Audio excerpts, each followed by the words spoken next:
Watu wote wanajiuliza leo siku ya Ijumaa nini kinafanyika Arusha. Ni utamaduni wetu. Jana tumeona vijana wakionyesha mapokezi yao kwa Daktari Samia. Lakini mkoa wa Arusha ni utamaduni wetu kula nyama. Kwa hapa tulipo ni eneo ambalo nyama zitalika. Na kwa kuwa mkoa wetu ni miongoni mwa mikoa mingine ambayo ina waumini wa dini zote mbili, Wakristo na Waislamu. Na wengi tuko kwenye kipindi cha Kwaresma na wengine tuko kwenye mfungo wa mwezi wa Ramadhani. Kwa hiyo nyama hizi zitaanza kuliwa jioni baada ya iftari. Na nyama haitauzwa hata pingili moja.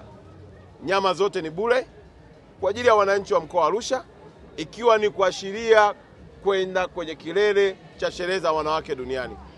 Nyama hizi zote nasema ni bure kwa wewe mwananchi unayekuja kula. Lakini Daktari Samia ndio aliyezigharamikia kuhakikisha kwamba zinawafikia wananchi wa mkoa wa Arusha, wanaendeleza utamaduni wao wa kufurahi na kula kwa pamoja. Kwa hiyo wananchi wa mkoa wa Arusha, hautaulizwa umri wako, hautaulizwa dini yako, hautaulizwa chama chako, hautaulizwa kabila lako. Unachotakiwa kufanya ni kuja tu kwenye maeneo haya ya Clock Tower na utawakuta vijana wa Arusha watakuhudumia.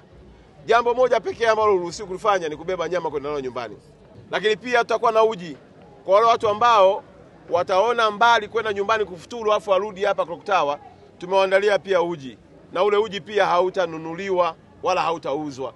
Wewe ukifika watakupa kikombe, utakunywa uji wako, utapiga dua yako, utaingia kwenye nyama, utakula nyama.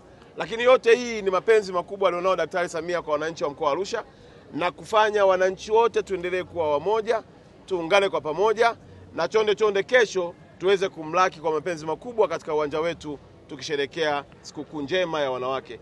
Namalizia kwa kusema hakuna nyumba isiyokuwa na mwanamke.